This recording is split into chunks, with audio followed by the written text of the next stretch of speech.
Hello everybody, my name is Aceface. We're here in Perimeter. I'm going to be docking up to the station here that I've got in Perimeter. There's got some storage and supplies for my T4 Firestorm running. I'm my typical Gila I use for doing that right now. I wanted to discuss with you guys a bit about possible activities for the Gila, because it's funny. I was just like logging in today and I'm just thinking, oh, it's not been... It's been quite a while since I was flying a Gila for a long time. Like, what I mean by flying it for a long time, and like flying it consistently for a long time, because previously, like about half a year ago or something, I was flying it a lot, and I got a bit bored of it. But now I'm also wanting to fly it again, and it's the same thing with the Rattlesnake as well, because I had been previously flying it a lot, and then I just started using it again. I was like, oh, this ship looks so cool. That's why I used it a few weeks ago, a week or two ago. With Triglavian hunting as well, I just thought, oh, this ship just looks like, oh, so amazing. Obviously, you can't use the same ship unlimited times because it just gets a bit boring, but right now I feel in the mood to use... Oh, there's no supplies here. Where's this? Right now I feel in the mood to do some T4 Firestorm running in the Gila, but I wanted to discuss with you guys potential usages for the Gila in HiSec, because we've got these, you know, obviously the Abyss sites, they're like a go-to PvE activity for the Gila. Then we've also got the... Let's just see now. Tranquility Trading Tower. Then you dock up there. Then we've also got, apart from the besides like DED hunting, that's something you can do with the Gila. So I'm trying to find activities that I could maybe do with the Gila. That would just be fun. I think it looks like a really cool ship. But something I was also thinking is that we can maybe someday check out these forward operating bases. Now, I think that this thing is going to get absolutely slapped, but as just we could maybe even do these forward operating bases with some other kind of ship. But I've never actually tried these. Where do you find them now? I think it's in exploration, perhaps? Cosmic signatures... Encounters, maybe? Pirate strongholds. Yeah, this thing here. So it's... I think that you need very specialized ships to be able to do these. Otherwise, you will have to be in a group. And I don't think they're really made to do it solo style. But I know that there are people that do them in Leshaks, actually. I've seen people use like multi-box in Leshaks, like 2 Leshaks or something, and they're remote repping or something like that. So, oh, we don't need to undock from our pod right here. I'm just so used to that when I dock in a station, I just remove my ship because I'm just there to replace the clone. That's one of the most common reasons which I dock into a Citadel. Okay.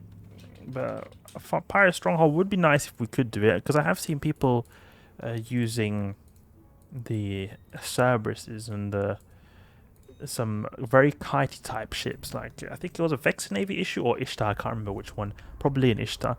They were like really far away and using the drones at very long range. So those are probably more suitable fits for those kind of activities. I think the Gila might be a little bit lacking in, for example, the kitiness, maybe not as quick, and I don't think it's got as much reach as a Vex Navy or Ishtar and Cerberus, because Cerberus got really insane missile range, and Ishtar has really good drone control range. Let me just check here. I was curious. Do I have any implants in augmentations? High grade Nirvana. Okay. We've actually got a little bit of a Halcyon booster right here. You can see here. Shield capacity bonus. That's nice. Inertia. A little bit of extra. A little bit of everything. You know, the Halcyon boosters, I know you get them from the only from the login rewards, but I would have loved to be able to buy them like in the trading, because they just feels like they're just such a nice little extra stuff you can get, and it's a bit annoying sometimes where you want to do some high level activity. It could be really useful to have them, but you can't because they're sort of limited to just the luck of the daily drops. But I guess CCP wants to create a very or like encourage people to log in every day, but I would have actually preferred it to be tradable as well. But maybe it would remove the special feeling of them. Perhaps they would be a bit OP, everyone might be running with them, but then maybe they would be a bit expensive, I don't know.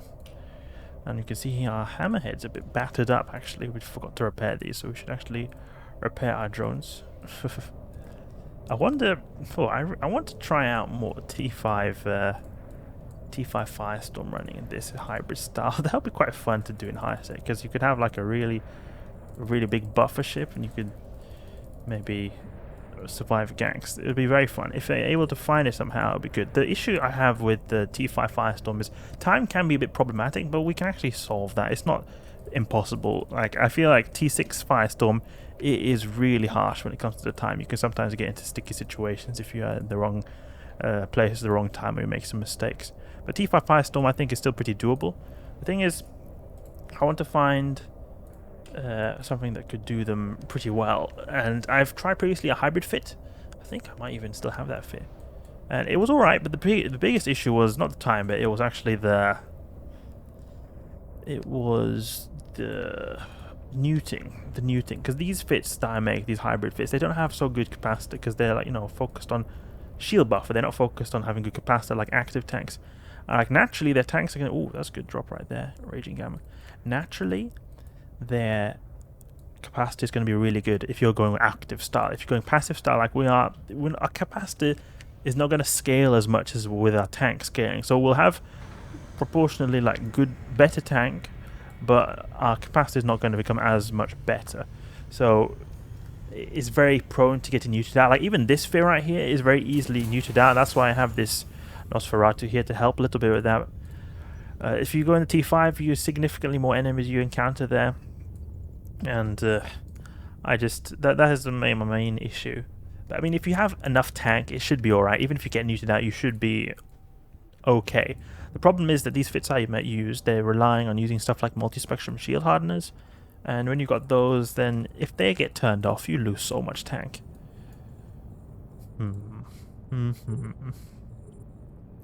Because even if you're using an active fit, you can still like pulse your shield booster a bit if you really need to. It's not the same thing with an multispectrum shield hardener. It's sort of all or nothing. You lose your capacitor, yeah, you're dead in the water pretty much, or at least you're relying completely on being able to get out of that by using the shield booster I got since I'm using a hybrid fit. Because I maybe will recharge something since it's not as an as weak capacitor as a typical passive fit. That's fun right there. We've got Demon Automatic Suppressor. Oh, sorry, this menu is in the way, hiding the beautiful Gila. I had a T5 fit somewhere here. I don't think it's here right now. I must have deleted it because the issue with the E19 fittings is you have like 250 fittings max. And the problem with that is that I save so many fittings all the time, so I always have to delete old ones and save new ones. It's quite annoying. I sort of wish you could have more fits, and I don't see a reason why you shouldn't be able to. Maybe there's some database limitations for CCP, but it's like the fittings, as far as I know, they're saved as just like data file, like text, just a little bit of text. It's not at all very sizable information. But maybe if you have, you know, thousands, 100,000s of players, then it adds up. But still, it can get a bit annoying sometimes because I've deleted so many fits that I would have liked to keep.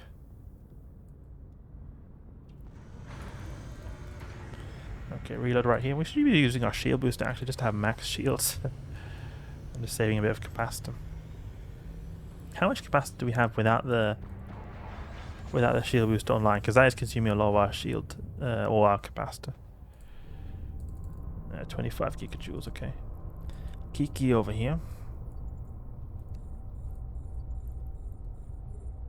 Let's go for this guy right here. Starving. Oof! So many starvers right here. Let's forget about the Kikimoras. We need to take out these starvers. Yeah, Demon Automatic Suppressor is also giving the drones a bit of trouble. So we'll just go to the buy competitive cash. Just pretend like these starving Damaviks don't exist. Popped. Good.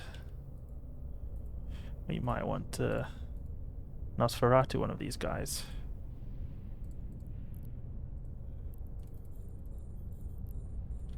Yeah, they're going down pretty quickly. I think they'll be alright.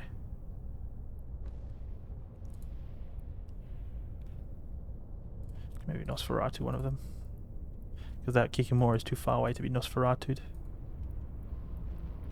The issue is a bit of the tracking with the drones. You can see we're missing a lot. Oh. Taking a lot of damage right there. Still not able to Nosferatu properly. Because their capacity has to be very low, I believe. Or our capacity has to be very low to be able to Nosferatu some of these people. This is what I mean. You can sometimes encounter issues with capacitor in these hybrid fits that I use. That is what I would say is the main weakness of them. You can see we're almost getting completely neutered out right now. That's some decent loot right there. And the Kikimoras we've got, they are doing a lot of damage as well. It's sort of like pick your poison right here. Either get DPS to death or either get neutered to death. Which one do you want? Now is when we can use our shield booster because our capacity is getting a little bit better, more stable. Just felt like taking out a bit of DPS because our hammerheads track pretty good to these Kikimoras, so it'll be nice. They'll go down pretty quickly, I think. Popped. Oh, we can maybe go for this starving dam over here. Poppity pop. And now all starvers off grid. That was a lot of starving guys right there. Need to be wary. Need to be wary of them. And look, our shields are half shields. Still not our max passive recharge, so we've still got more tank to spare. But the thing is, our buff is just so large on this ship. It's so large. So you're able to just like out of pure endurance survive these kind of waves, even though our recharge is not so much. It just takes them so much time to get through. There's just so much meat there on the grid for them to get through that they're just dying before they're even able to finish me off. Pretty smooth, pretty smooth. Unfortunate that our Nosferatu is not able to work properly. I think you need like a bit bigger ships. It's something to do with like the bigger capacity or something. So I think that the Damaviks have very small capacitors naturally.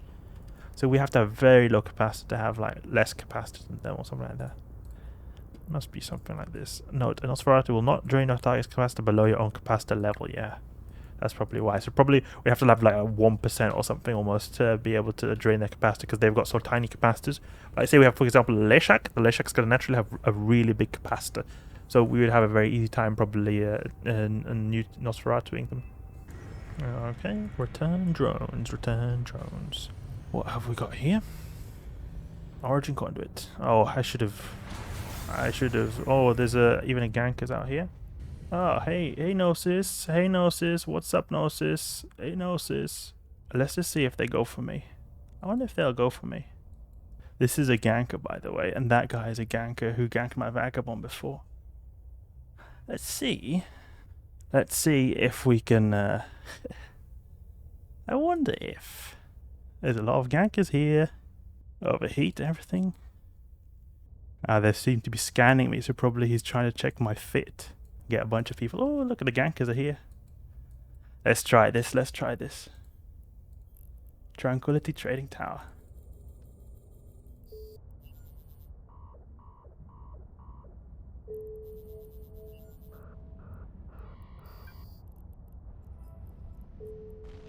Ah. Oh.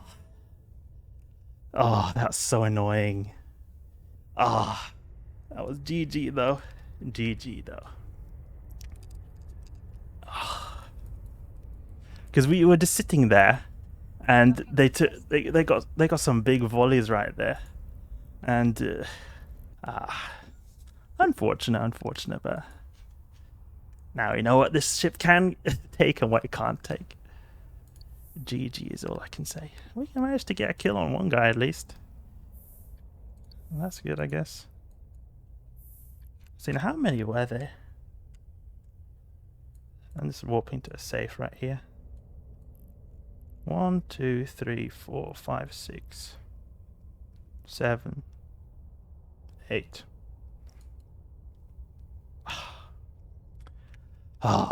Why do I always make these stupid mistakes? GG nonetheless. So silly of me. Let's dock up in Tranquility Trading Tower. I think we can dock up now. We got pretty good loot as well. Why is it always when we get good loot, then we are not able to... We're always getting ganked. That's a bit annoying. That's a bit annoying. Let's dock up here. Grab what's it called now? Corvette. Because I need a Corvette to be able to move around safely. I prefer not to use a capsule going around. So now roughly 6 seconds in 0.9 and 1.0. Okay, so it's got 7 seconds here, but I can imagine the Concord are probably on grid somewhere, or they maybe are starting to attack. But it takes them still a bit of time to take out the Coercers. That's what I'm thinking. And let's just see now how long it took for them to get popped. When did they get popped? Let's see. They're surviving quite a long time, actually. You can see they're still alive, but I think when Concord shows up, they're not able to shoot, actually. If we go back a bit. I got popped here. I think when these warp scramblers come, they're not able to shoot, because I think it sort of locks the Concord, locks their guns or something like that. Let's just check here.